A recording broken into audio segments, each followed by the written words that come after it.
जो गिनती की थी वो राजा के ट्रेजरी में तो जाएगी, राजा का जो खजाना है उसमें ही तो सारी जाएगी। तो राजा के तो तुमने ले लिया, तुम स्वयं राजा हो, तो तुम्हारे लिए मिले फिर घट्टीपाल का बात के?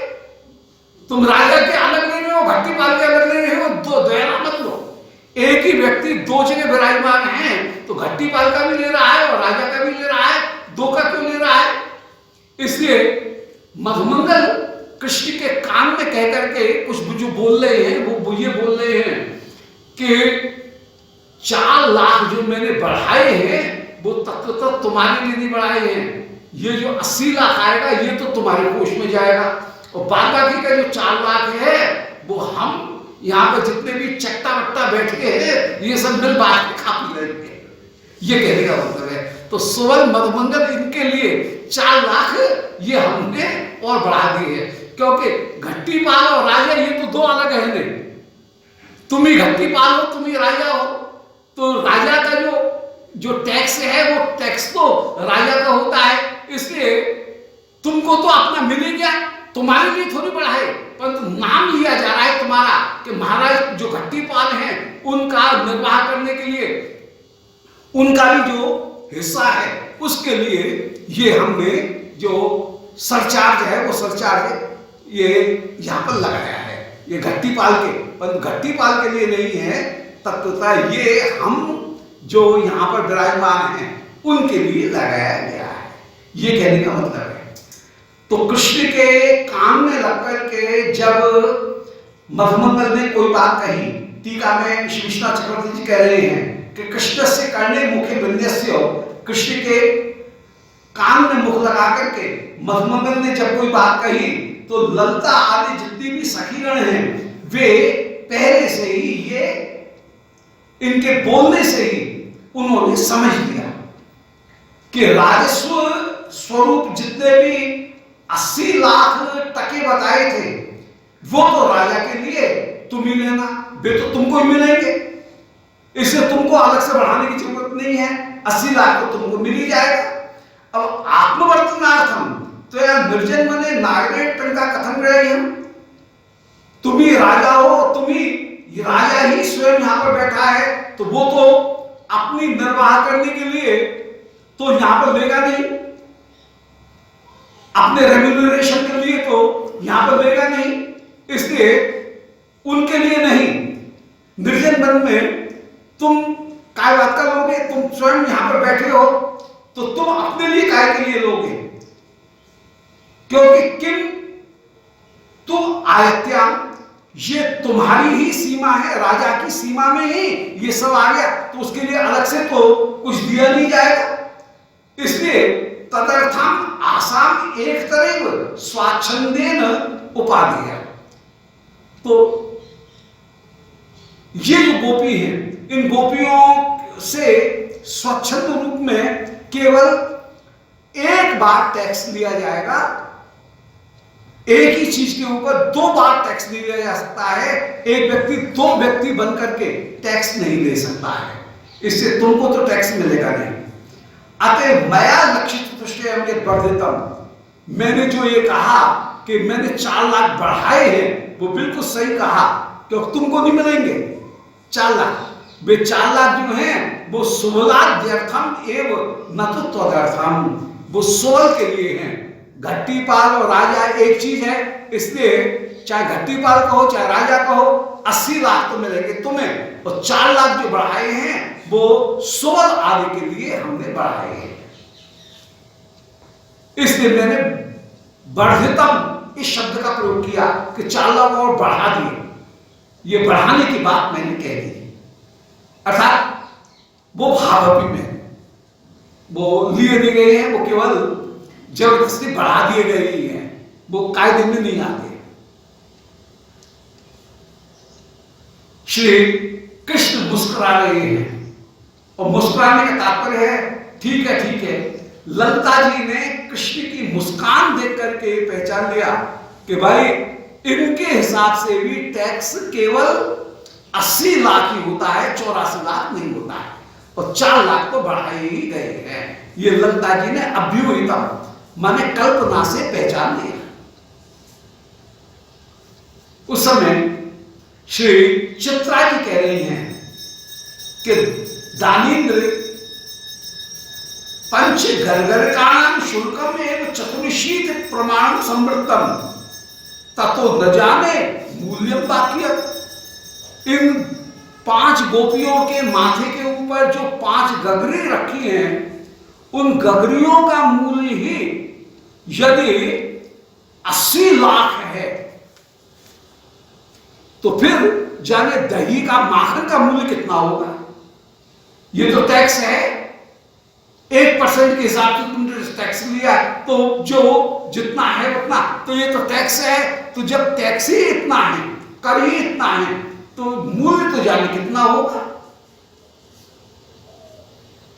इतना है क्या हमारे इस दही की कीमत। श्री तो मूल्य बाकी है। श्री कृष्ण कह रहे हैं चैत्रे चित्रे मैवम ब्रवी, ऐसा मत बोल। कथम अन्यथा दीर्घ दर्शनो याचकास्ते निर्भरम अनर्हाणि विश्राणयन्ति मणिमंडनानि। ऐसा क्यों कह रही हो। कथम अन्यथा दीर्घ दर्शन याचका, बड़े मुश्किल से जिनका दर्शन होता है वे दीर्घदर्शी याजक, माने भागुरी ऋषि जो यज्ञ कर रहे हैं, वे यज्ञ करने वाले दीर्घदर्शी माने दूर दृष्टि वाले, दीर्घदर्शी कहते हैं दूर दृष्टि वाले, वे याजक गण निर्वहनम अनर्हाणि विश्राणयन्ति, तुमको पुरस्कार में अनर्घ रत्न आभूषण भेंट के रूप में क्यों देंगे। जब तुम इस दही को ले जाकर के, माखन को ले जाकर के उनको दोगी तो प्रसन्न होकर के वे तुमको आशीर्वाद में अनर्घ दिव्य आभूषण, मणि इत्यादि प्रदान करेंगे, आभूषण प्रदान करेंगे। तो यदि ये तुम्हारा घी माखन अमूल्य नहीं होता, ज्यादा मूल्य वाला नहीं होता, तो इनकी न्यौछावर वे ऐसे ही दे देते क्या। कोई छोटी मोटी वस्तु के लिए इतनी बड़ी पुरस्कार न्यौछावर वो कहीं दी जाती है क्या। इतना बड़ा समाधान दिया जाता है क्या। वे ऋषिगण तुमको जो समाधान देंगे वो समाधान तो मैंने सुना है कि वे दिव्य रत्न आभूषण तुमको प्रदान करेंगे, अमूल्य आभूषण तुमको प्रदान करेंगे। यदि तुम्हारी भेंट अमूल्य नहीं होती तो क्या समाधान इतना अमूल्य होता क्या। भाई व्यवहार में भी देखने में आता है, जो जैसी भेंट देता है उसके हिसाब से वैसा ही समाधान देते हैं, उसका आदर करते हुए उतना ही समाधान दिया जाता है। पर यहां पर दिव्य आभूषण वे तुमको प्रदान करेंगे, इसलिए वे अनर्हाणि विश्राणयन्ति, वे अनर्घ आभूषण तुमको प्रदान करेंगे, मणिमंडनानि, मणि के आभूषण प्रदान करेंगे। इसलिए नहीं तुम्हारा जो घी है वो घी भी बहुत मूल्य है। इसलिए ये मत कहो कि अरे 5 गगरियों का टैक्स यदि 80 लाख है तो कीमत कितनी होगी। कीमत तो ज्यादा है ही, अपने आप ही ज्यादा है, अपने आप शुद्धि हो रही है। इसीलिए तो इसका प्रमाण ये है कि वे तुमको जो समाधान देंगे वो समाधान भी बहुत भारी है, अमूल्य। नानी मुखी जी हंस रही है और हंसती हुई कह रही है कि पुष्करेक्षण न दुष्करम खलु एतासाम अत्र चतुर्शीत लक्षण दानम तत् अनुकल्य किमपि समाधानम चिंतय। न दुष्कर्म खलु एतासाम अत्र चतुर्शीत लक्ष्य दानम। क्या आपको ऐसा नहीं लगता है कि इन गोपियों के द्वारा यहां पर 84 लाख स्वर्ण मुद्राएं एक साथ दे दी जाएंगे, संभव है। अब कोई बात की चल रही है क्या ये बोराओं को 84 लाख तो माने बोरा भर जाएगा, बोरी भर जाएगी। 84 लाख स्वर्ण मुद्राओं में तो कई बोरी भर जाएगी। तो न दुष्कर्म खले तासाम अत्र चतुर्शीत लक्षण दान तत् अनुकल्यो किम समाधान विचार। 84 लाख दान करना ये तो बड़ा कठिन की बात है, इसलिए अनुकल्यो मन इस बात का विचार करते हुए किम समाधान चिंता, कोई समाधान कोई निकालो, क्या दिया जा सकता है व्यावहारिक, भाई लेन देन की बात करो जिससे बात बन जाए, ऐसी बात करो, क्या समाधान किया जाए।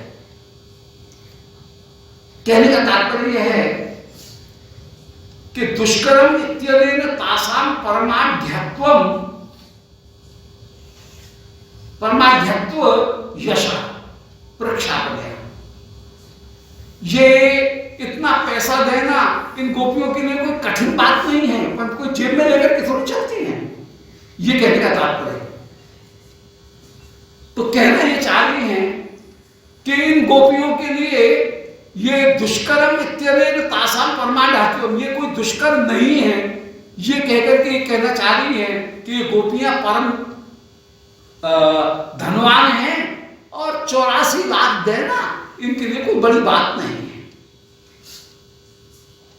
ये इनकी परम आढ़्यता के यश को श्री नानी मुखी जी प्रख्यापित कर रही है, निरूपण कर रही है, और कृष्ण को ये दिखाना चाहती हैं कि मैं तुम्हारे पक्ष में हूं। ये बिचौलिया बन गई, दोनों के बीच में एजेंट बनकर के श्री नानी मुखी जी बीच में आ गई। ये खूब ये सब खेल रूप गोस्वामी तो पहले से जानते हैं, वहां पर जब दबीर खास रहे हैं तो ये तो मन सब जानते हैं। तो कह रहे हैं कि ये कोई दुष्कर्म नहीं है, और तासु स्वपक्षपातो ज्ञापता, और ऐसा कहकर के श्री नानी मुखी जी ने गोपियों के प्रति अपने पक्षपात को भी प्रकट कर दिया।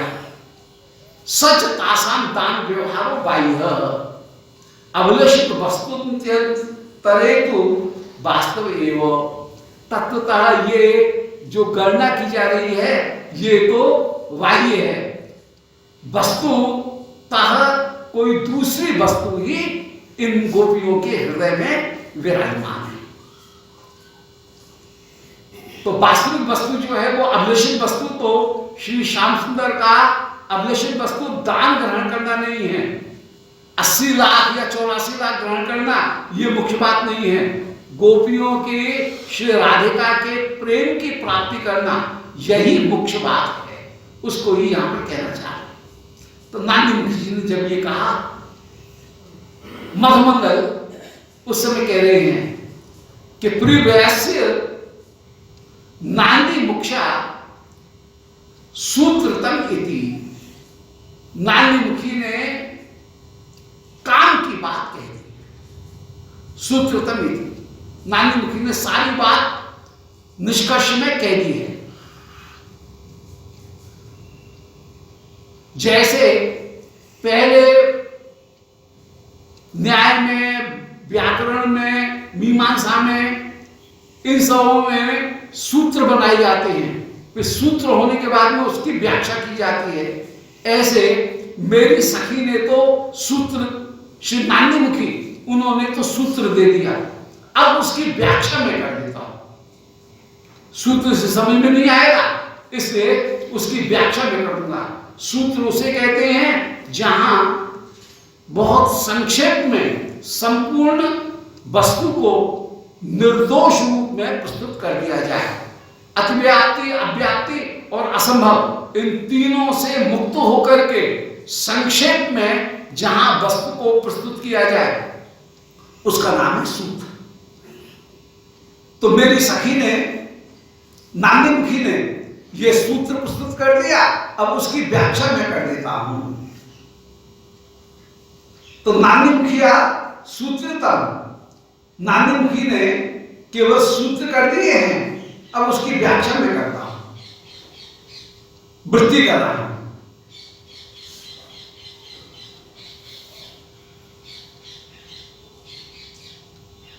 कि एक चतुर्शीत लक्ष्य जीवजात रूपेभ्यो भूयिष्ठम वरिष्ठ रूपा भवन्ति इमा, कि ये जो गोपी हैं इनमें से एक एक गोपी, पांचों गोपियों में से एक एक गोपी चतुर्शीत लक्ष्य जीव जात रूपेभ्य 84 लाख जो जितने भी जीव समूह हैं, 84 लाख योनियां हैं, तो 84 लाख जो योनियां हैं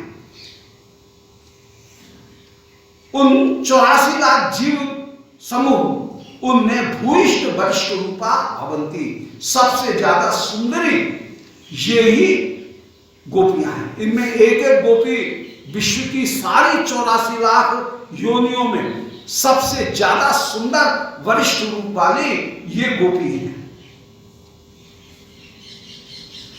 अर्थात चतुर्शीत लक्षणानि यानी जीवानी, 84 लाख जितनी भी जीव योनियां हैं उनमें ये गोपियां परम द्युतिमान मती होकर के विराजमान है, स्वर्ण रूप होकर के सर्वश्रेष्ठ होकर के विराजमान है, वरिष्ठ रूपा होकर के विराजमान है। तो जीव का रूपाणी माने जातु रूपाणी, स्वर्ण रूप होकर के श्रेष्ठ है। अर्थात इनका सौंदर्य, इनका रूप सारी सृष्टि में अपूर्व है। ये निष्कर्ष ये मधुमंगल ने व्याख्या कर दी कि इन गोपियों के लिए 84 लाख देना कोई बहुत बड़ी बात नहीं है। नानी मुखी जी कह रही हैं कि श्याम सुंदर न खलु दुष्कर खलु एतासाम, नानी मुखी जी के वचन थे कि न दुष्कर खलु एतासाम अत चतुर्शीत लक्षदानम, इन गोपियों के द्वारा 84 लाख देना कौन सी बड़ी बात है, कोई बड़ी बात नहीं है। किंतु अनुकलय्य, परंतु ये विचार करके केवल समाधान चिंतय, कोई समाधान निकालो। नानी मुखी जी के वचन ऐसे कि गोपियों की तरफ भी जा सकते हैं और कृष्ण की तरफ भी जा सकते हैं, दोनों तरफ झूलते हुए वचन है। कहां पर कब पलटा खा जाए ये पता नहीं लगे, ऐसे वचन। मधुमंगल कह रहे हैं अपना पक्ष लेकर के कि नानी मुखी ने जो ये कहा कि 84 लाख देना कोई बड़ी बात नहीं है, इसका तात्पर्य ये है कि सभी सृष्टि में ये गोपियां सबसे ज्यादा सुंदरतम होकर के विराजमान हैं और जागरूक माने स्वर्ण रूप होकर के ये विराजमान है।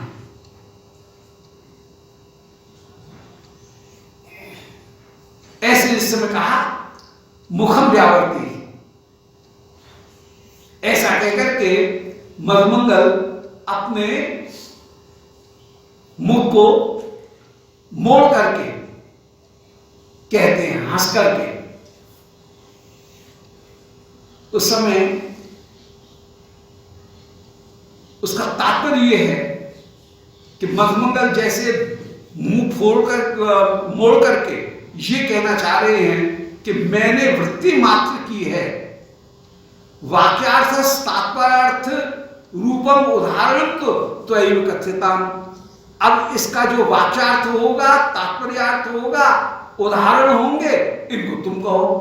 मैंने एक बात कह दी, अब इसकी आगे की व्याख्या तुम करो। अर्थात मैं लज्जा और संकोच के कारण स्वयं कहने में अधिकारी नहीं हूं। ये गोपियां परम सुंदर है। अब सौंदर्य का वर्णन करना ये नायक का काम है, मधुमंगल का नहीं है, विदूषक का नहीं है।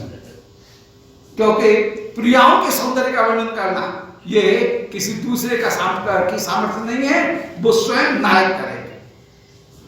तो कह रहे हैं कि नानी मुखी ने सूत्र दिया, मधुमंगल ने वृत्ति, नानी मुखी ने सूत्र क्या दिया कि इन गोपियों के लिए 84 लाख दान करना कोई बड़ी बात नहीं है, ये तो महाधनिक होकर के विराजमान है। अर्थात सारी सृष्टि में परम सुंदरी होकर के विराजमान है, ये सूत्र था। इसकी व्याख्या मधुमंगल ने की कि इनके सामने विश्व में कोई भी सुंदर व्यक्ति टिक नहीं सकता है, ये होगी वृत्ति। अब सुंदरता कैसी है वहां अंग प्रत्यंग का वर्णन करना, शोभा का वर्णन करना, ये नायक का काम है। इसलिए मधुमंगल कह रहे हैं, अब मैं नहीं बोलूंगा, प्रिय नर्म सखाओं का नहीं है, सखी होती तो उसका वर्णन कर देती। सखी तो श्री जो सखी मंजरी है, वे सखी मंजरी तो श्री राधा रानी की शोभा का, देखिए कितनी ये रस की कितनी गंभीर बात है।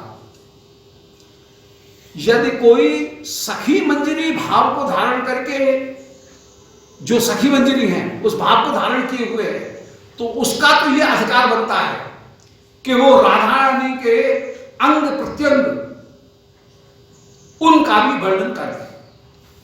जो शोभा वस्त्र से आवृत होकर के विराजमान है उसका भी वर्णन कर दे।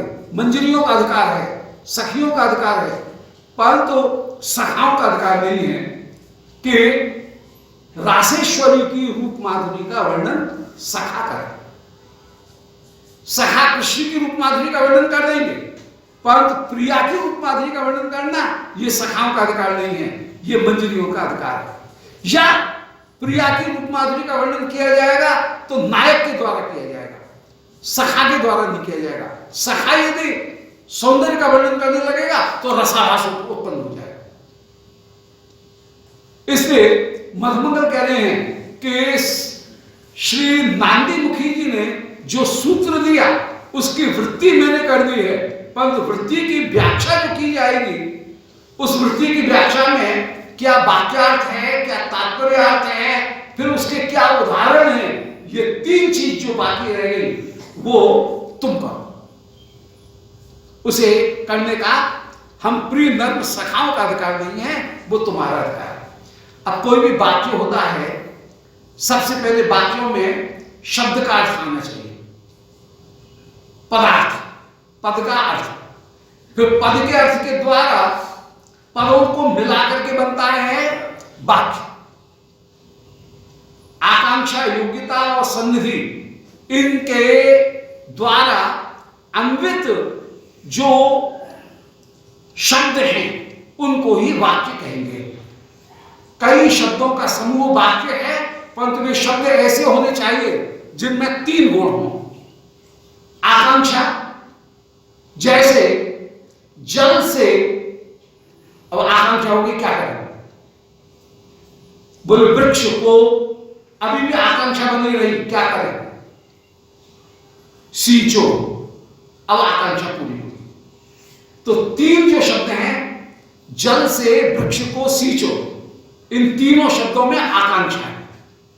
जल से कहने पर एक आकांक्षा की, क्या करें, बोले वृक्ष को, फिर भी आकांक्षा बनी रही, तो तीसरा वाक्य आया सींचो, तीसरा शब्द आया सींचो, तब जाकर के आकांक्षा की पूर्ति हुई। तो वाक्य उसे कहेंगे जो परस्पर आकांक्षा जो उत्पन्न हुई है उस आकांक्षा को पूरा करे। फिर योग्यता, शब्दों में परस्पर मिलने की योग्यता भी होनी चाहिए। यदि योग्यता नहीं है तब भी वाक्य नहीं बनेगा। कोई कहे जल, अग्नि, सोना, तो वाक्यों का समूह तो है, परंतु योग्यता नहीं है। जल, अग्नि, सोना, ये कोई चीज मिल नहीं रही है, इनसे कोई चीज बन नहीं रही है। इसलिए वाक्यों शब्दों में कहीं योग्यता भी होनी चाहिए। जल के द्वारा वृक्ष को सींचना योग्य है, इसलिए यहां पर वाक्य बन जाएगा। जल, अग्नि, सोना, ये शब्दों का समूह होने पर भी वाक्य नहीं बनेगा। इसलिए आकांक्षा भी चाहिए, योग्यता भी चाहिए। अब वाक्य बनाने के लिए, किसी सेंटेंस को बनाने के लिए एक तीसरी चीज की भी जरूरत है। वो तीसरी चीज की जरूरत है कि सारे शब्दों को एक साथ बोला जाए। यदि कोई जल को कहे सुबह 6 बजे पर, और वृक्ष को, फसल को ये कहे 10 बजे पर, और सींचो ये कहे रात को 12 बजे पर, तो वाक्य नहीं बनेगा। सारे शब्दों को एक साथ उच्चारण होना चाहिए।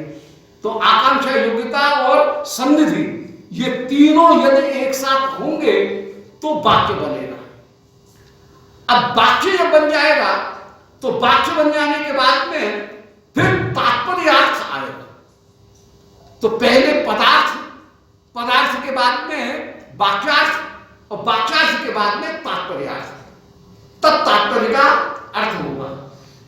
तात्पर्य अर्थ का तात्पर्य है कि जो अर्थ निकलता है उस सब को समझना चाहिए। यूं समझ लो, जैसे मां ने लड़के से कहा, बच्चे से कहा कि कोए से दही मत बचाना, काके भय दधे रक्षताम। तो इसका तात्पर्य ये थोड़ी है कि कुत्ता आए, बिल्ली आए तो उसको खा जाके देना। कोआ का मतलब केवल कोआ नहीं है। अब वो बच्चा ये कहे कि तूने तो कोए से कही थी, बिल्ली आकर के चाट रही है तो चाट दे दो, भाई बिल्ली से बचाने की बात थोड़ी कही थी। तो तात्पर्य अर्थ जो है वो कोआ केवल कोए के अर्थ में नहीं है। कोए का तात्पर्य जितने भी दही को बिगाड़ने वाले व्यक्ति हो सकते हैं उन सब से दही की रक्षा करना, ये हुआ तात्पर्य। तो जहां पर कोई वाक्य कहा जाता है तो सबसे पहले शब्दार्थ आते हैं, पदार्थ आते हैं। पदार्थ आने के बाद में आकांक्षा, योग्यता, सन्निधि के द्वारा वाक्यार्थ बनाया जाता है। वाक्यार्थ बनाने के बाद में उस वाक्यार्थ से जो अर्थ जहां जहां तक निकल सकता है उन सब के तात्पर्यार्थ को ग्रहण किया जाएगा।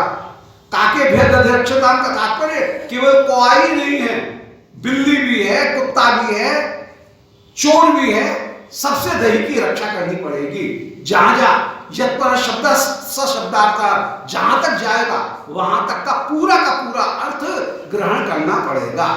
तो मधुमंगल कह रहे हैं कि नानी मुखी ने नानी मुखी ने सूत्र बनाया कि गोपियों के सूत्र क्या है, गोपियों के लिए 80 लाख कर देना, 84 लाख कर देना कोई बड़ी बात नहीं है, ये महाधनवान है।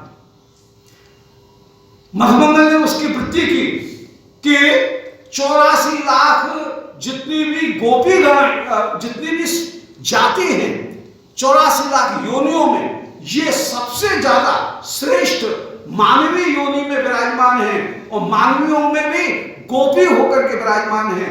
इन सभी का सुंदर कोई दूसरा नहीं हो सकता है। यह मधुमंगल ने दूसरा अर्थ किया, वृत्ति कर दी। अब सौंदर्य कैसा है इसकी व्याख्या करने का अधिकार प्रिय नर्म सखा होने के कारण, पुरुष जाति होने के कारण मधुमंगल को नहीं है। यह अधिकार यदि कहीं प्राप्त होगा तो वो अधिकार प्राप्त होगा किसी मंजरी को या किसी सखी। सखियों में भी किंचित संकोच रहता है, परंतु जो मंजरी हैं उनके सामने प्रियालाल दोनों को तनिक भी संकोच नहीं है। इसलिए मंजरीगण श्री प्रिया की अंग अंग की, रोम रोम की माधुरी का जैसे वर्णन कर सकती हैं, वो अधिकार किसी दूसरे को नहीं है। वो अधिकार यदि है, उसके भोग का अधिकार यदि किसी को है तो वो श्री श्याम सुंदर को ही एकमात्र उसके उपभोग का अधिकार प्राप्त है, किसी दूसरे को अधिकार प्राप्त नहीं है। इसलिए मधुमंगल चुप हो गए। और मधुमंगल जब चुप हो गए तो मानो वे कह रहे हैं कि इनके वरिष्ठ सौंदर्य का वर्णन तुम करो, ऐसा कहकर के मुखम व्यावर्ते थी। कहते कहते ही मधुमंगल चुप हो गए। मानो वे कह रहे हैं कि मैंने वृत्ति मात्र की है, तात्पर्यार्थ, वाक्यार्थ और तात्पर्यार्थ ये तुम प्रकट करो। तो यहां पर कोई शब्द, शब्द के बाद में वाक्य, वाक्य के बाद में वाक्य का अर्थ, वाक्य के अर्थ के बाद में फिर तात्पर्यार्थ।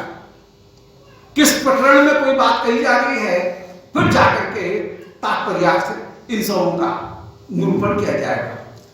तो यो यदि देखें तो वर्ण, वर्ण के द्वारा फिर शब्द, शब्द के बाद में पद, पद के बाद में वाक्य, वाक्य के बाद में वाक्य का अर्थ, फिर प्रकरण, फिर प्रकरण के बाद में तात्पर्यार्थ। तब जाकर के उसी शब्द के अर्थ को जाना जा सकता है। मूल रूप में 3 भागों में वर्णन किया, शब्दार्थ, वाक्यार्थ और तात्पर्यार्थ। इनका तुम निरूपण करो। मैं लज्जा संकोच के कारण ऐसा सब कहने में समर्थ नहीं हूं। ऐसे मधुमंगल ने जिस समय कहा, श्री कृष्ण कह रहे हैं, सखे सम्यक आकलितम, तुमने बिल्कुल ठीक कहा। तेर अत्र काव्य एक तरह गृह्यताम इति नांदी मुख्या शिक्षा चातुरी। नांदी मुखी अपनी शिक्षा चातुरी के द्वारा हमको ये बता रही हैं कि इन 5 गोपियों में किसी एक गोपी को आप रोक लो और एक गोपी को रोक करके 4 गोपियों को जाने दो। इनमें एक एक गोपी 84 लाख योनियों में जितनी भी सुंदरी हैं उनसे बढ़कर के है।